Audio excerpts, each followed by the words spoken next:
So why Spain? A lot of people might be wondering why an Englishman would choose at my age to go and live in Spain.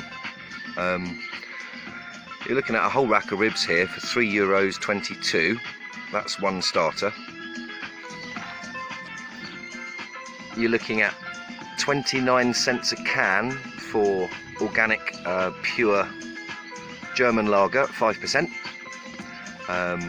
The music you can hear in the background is a guy me and my girlfriend met in Ibiza, who's a world-renowned DJ who now runs his own establishment, and we got chatting to him and he gave us his entire music collection on the understanding that we wouldn't publish it. So I haven't published it. I've got every single event he's played at internationally, and it's saved on this device here,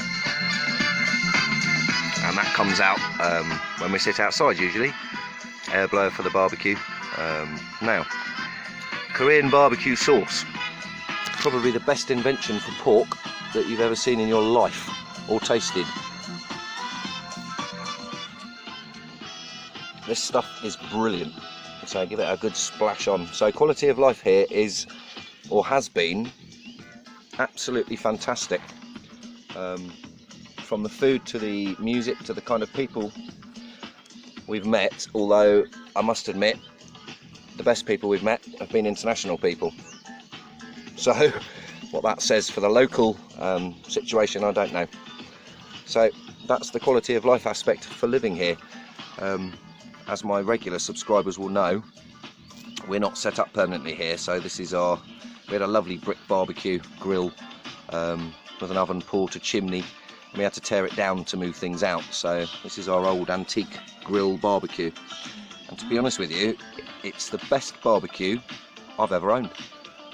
Cheers everyone, I hope you're having a really good weekend. I just wanted to give a brief explanation of why Spain, because the quality of life that we've had here for the past 10 years has been exemplary. Cheers. This is the other thing I love about Spain, is that you're doing a barbecue, you're outside, and this little fella wanders along, and you think, oh, he's a little fella, isn't he? And then you put your thumb next to him, and you realise he ain't that little. It's the first time I've seen one of these here. So does anybody know what this is? I'm actually not going to look it up. I'm sure somebody else will recognise this. He's got a set of jaws on him. Look at those jaws.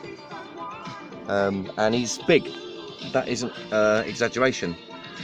I might try and weigh him actually. We've got a little set of micro scales. I reckon he's probably 2 or 3 grams, which is significant for an insect. So there we go. Maybe he smelt my pork. Ugh. Cheers.